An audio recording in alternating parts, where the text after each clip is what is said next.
Hello दोस्तों, कैसे हैं आप लोग। तो आज की वीडियो में आप सबके लिए लाए हैं एनसीईआरटी क्लास 8 का विज्ञान का चैप्टर नंबर 13 प्रकाश। इसका जितना भी महत्वपूर्ण अभ्यास का क्वेश्चन आंसर होगा वह सभी इस वीडियो के माध्यम से जानेंगे। तो आइए देख लेते हैं। पहला क्वेश्चन है, मान लीजिए आप एक अंधेरे कमरे में हैं। क्या आप कमरे में वस्तुओं को देख सकते हैं? क्या आप कमरे से बाहर वस्तु को देख सकते हैं? व्याख्या कीजिए। नहीं, हम अंधेरे कमरे में वस्तुओं को नहीं देख सकते। इसका कारण यह है कि कमरे में उस समय कोई प्रकाश नहीं होता। हम किसी वस्तु को तभी देख पाते हैं जब वस्तु से आने वाला प्रकाश हमारे नेत्रों में प्रवेश करे। यह प्रकाश वस्तुओं द्वारा उत्सर्जित अथवा उनसे परावर्तित होकर होकर हुआ हो सकता है। ओके, नेक्स्ट क्वेश्चन 2 है, नियमित तथा विसर्जित परावर्तन में अंतर बताया। क्या विसर्जित परावर्तन का अर्थ है कि परावर्तन के नियम विफल हो गए हैं? तो इसका आंसर देख लेते हैं। तो यह है नियमित परावर्तन, यह है विसर्जित परावर्तन। नियमित परावर्तन दर्पण जैसे चिकने पृष्ठों से होने वाले परावर्तन को नियमित परावर्तन कहा जाता है, जबकि विसर्जित परावर्तन जब सभी समांतर किरणें किसी समतल पृष्ठों से परावर्तित होने के पश्चात समांतर नहीं होती, तो ऐसे परावर्तन को विसर्जित परावर्तन कहा जाता है। नेक्स्ट है, समतल और चिकने पृष्ठ पर परावर्तन होता है, खुरदुरे सतह पर होता है। इसके बाद है, परावर्तित किरणें समांतर होता है, परावर्तित किरणें असमांतर होती है। ओके, परावर्तन के नियम विफल नहीं हुए क्योंकि प्रत्येक किरण परावर्तन के नियम का पालन करती है। सभी परावर्तित किरणें एक दूसरे के समांतर होती है, जबकि विसर्जित परावर्तन में किरणें आपतित किरणों के समांतर नहीं होती। नेक्स्ट क्वेश्चन नंबर 2 है, निम्न में से प्रत्येक स्थान के सामने लिखिए। यदि प्रकाश की एक समांतर किरण पुंज इनके टकराए तो नियमित परावर्तन होगा या विसर्जित परावर्तन होगा? प्रत्येक स्थिति में अपने उत्तर का औचित्य बताइए। तो आइए इसका आंसर हम देख लेते हैं। क है, पॉलिश युक्त लकड़ी के मेज। क्या होगा? तो यह नियमित परावर्तन होगा। दूसरा है, चौक पाउडर विसर्जित परावर्तन होगा। गत्ते का पृष्ठ विसर्जित परावर्तन होगा। संगमरमर के फर्श पर फैला जल ये नियमित परावर्तन होगा। इसके बाद दर्पण नियमित परावर्तन होगा। कागज का टुकड़ा नियमित परावर्तन होगा। ओके, नेक्स्ट क्वेश्चन क्या आती है, आइए देख लेते हैं। परावर्तन के नियम आपको बताना है, तो आइए देखते हैं। परावर्तन का नियम है, आपतन कोण सदैव परावर्तन कोण के बराबर होता है। आपतित किरण आपतन बिंदु पर अभिलंब तथा परावर्तन किरणें ये सभी एक ही तल पे होते हैं। क्वेश्चन नंबर 5 है, यह दर्शाने के लिए कि आपतित किरण परावर्तित किरण तथा आपतन बिंदु पर अभिलंब एक हो तल में होते हैं, एक क्रियाकलाप का वर्णन कीजिए।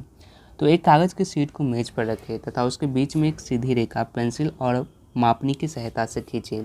फिर उस सीधी रेखा पर शीशा खड़ा करने के पश्चात एक टॉर्च की सहायता से उस शीशे पर प्रकाश डालें। तो हम पाते हैं कि आपतित किरण, अभिलंब तथा परावर्तित किरण तीनों एक ही तल में होते हैं। ओके, नेक्स्ट क्वेश्चन नंबर 6 है, नीचे दिए गए रिक्त स्थानों को आपको पूर्ति करनी है। तो आइए देख लेते हैं। क है, एक समतल दर्पण के सामने 1 मीटर दूर खड़ा एक व्यक्ति अपने प्रतिबिंब से क्या होगा? तो 1 मीटर दूर दिखलाई देगा।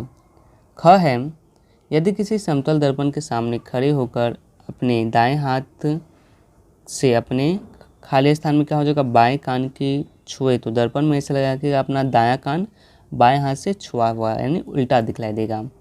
घ नंबर क्वेश्चन का आंसर है, रात्रि पक्षियों के नेत्रों में सलकायु की संख्या की अपेक्षा शंकों की संख्या क्या होती है? यहाँ पे खाली स्थान पे अधिक हो जाएगा। नेक्स्ट क्वेश्चन 8 है, सही विकल्प को छांटना है। प्रश्न है, आपतन कोण परावर्तन कोण के बराबर होता है? ऑप्शन का है सदैव होता है, ख है कभी कभी होता है, ग है विशेष दशाओं में होता है, ग है कभी नहीं होता है। तो इसका आंसर क्या हो जाएगा? सदैव होता है। नेक्स्ट क्वेश्चन नंबर 8 है, समतल दर्पण द्वारा बनाया गया प्रतिबिंब होता है। ऑप्शन क क्या है? तो आभासी दर्पण के पीछे तथा आवर्धित होता है। ख है, आभासी दर्पण के पीछे तथा बिंब के साइज के बराबर होता है। ग है, वास्तविक दर्पण के पृष्ठों पर तथा आवर्धित होता है। एवं घ है, वास्तविक दर्पण के पीछे तथा बिंब के साइज के बराबर होता है। तो इसका राइट आंसर क्या हो जाएगा? आभासी दर्पण के पीछे तथा बिंब के साइज के बराबर होता है। नेक्स्ट क्वेश्चन नंबर 9 है, कैलाइडोस्कोप की रचना का वर्णन कीजिए। तो आइए इसका आंसर देखते हैं। 15 सेमी इंटू 4 cm आई इंटू बी आयत की 3 आयताकार दर्पण पटिया लें और उन्हें एक साथ जोड़कर एक प्रिज्म बनाएं। एक गोलाकार कार्डबोर्ड ट्यूब में एक प्रिज्म लगा हुआ है। गोलाकार कार्डबोर्ड ट्यूब प्रिज्म से थोड़ी छोटी लंबी होनी चाहिए। अब इस गोलाकार ट्यूब को एक सिरे पर कार्डबोर्ड डिस्क को बंद कर दिया गया है इस डिस्क में एक छेद होता है जिसके माध्यम से हम देख सकते हैं कि वृत्ताकार ट्यूब के दूसरे सिरे पर एक समतल कांच की प्लेटें लगी होती है और यह महत्वपूर्ण है कि यह कांच की प्लेटें प्रिज्म दर्पण को छूते रहें। इस कांच की प्लेटें पर रंगीन कांच के कई छोटे और टूटे हुए टुकड़े रखे जाते हैं तथा सिरा अब गोल कांच की प्लेटों से बंद कर दिया गया है, जिससे रंगीन कांच के टुकड़े को हिलने डुलने के लिए पर्याप्त जगह मिल गई है। नेक्स्ट क्वेश्चन नंबर 10 है, मानव नेत्र का एक नामांकित चित्र बनाइए। तो मानव नेत्र का ये कुछ चित्र हो गया। ओके, पुपिल है, आइरिस है, स्केरिया है। ओके, इसके बाद अंदर में ऑप्टिक नेवर है, रेटिना है, कॉर्निया है, लेंस है, आइरिस है, किलरी मसल्स हैं। ओके, नेक्स्ट क्वेश्चन नंबर 11 है, गुरमीत लेजर टॉर्च के द्वारा क्रियाकलाप 16.8 को करना चाहता है। इसके अध्यापक ने ऐसा करने से मना किया। क्या अध्यापक की सलाह के आधार पर व्याख्या कर सकते हैं? तो आइए इसका आंसर देखते हैं। गुरमीत के शिक्षक ने उन्हें ऐसा ना करने की सलाह दी क्योंकि लेजर प्रकाश की तीव्रता बहुत अधिक होती है। यह एक मानव नेत्र के लिए हानिकारक है। इससे रेटिना को नुकसान पहुंच सकता है और अंधापन हो सकता है। इसीलिए यह सलाह दी जाती है कि लेजर बीम को सीधे ना देखना चाहिए। नेक्स्ट क्वेश्चन नंबर 12 है, वर्णन कीजिए कि आप अपने नेत्र की देखभाल कैसे करेंगे। तो अपनी आंखों की देखभाल के लिए निम्नलिखित कुछ बातों का ध्यान रखी जा सकती है। पहला, पढ़ते या लिखते समय हमेशा सीधे बैठें। दूसरा, यदि सलाह दी जाए तो उपयुक्त चश्मे का उपयोग करें। तीसरा, अपनी आंखों को बार बार साफ पानी से धोएं। पाँचवा, सूर्य को सीधा ना देखें। छठा, हमें उचित रोशनी में पढ़ने या लिखना चाहिए। ओके, नेक्स्ट क्वेश्चन नंबर 13 है, यदि परावर्तित किरण आपतित किरण से 90 डिग्री का कोण बनाए तो आपतन कोण का मान होगा। तो इसका आंसर क्या हो जाएगा? यदि परावर्तित किरण आपतित किरण से 90 डिग्री का कोण बनाए तो आपतन कोण का मान 45 डिग्री होगा। नेक्स्ट क्वेश्चन नंबर 14 है, यदि दो समांतर समतल दर्पण एक दूसरे से 40 cm के अंतराल पर रखे हो तो इसके बीच रखी एक मोमबत्ती कितने प्रतिबिंब बनेंगे? तो इसका राइट आंसर क्या हो जाएगा? अनंत प्रतिबिंब बनेंगे। नेक्स्ट क्वेश्चन जो कि आपको कुछ क्वेश्चन है, आइए देख लेते हैं। ये कुछ तो क्या है, क्वेश्चन एक स्वयं करना है और ये उसका उत्तर हम बताते हैं।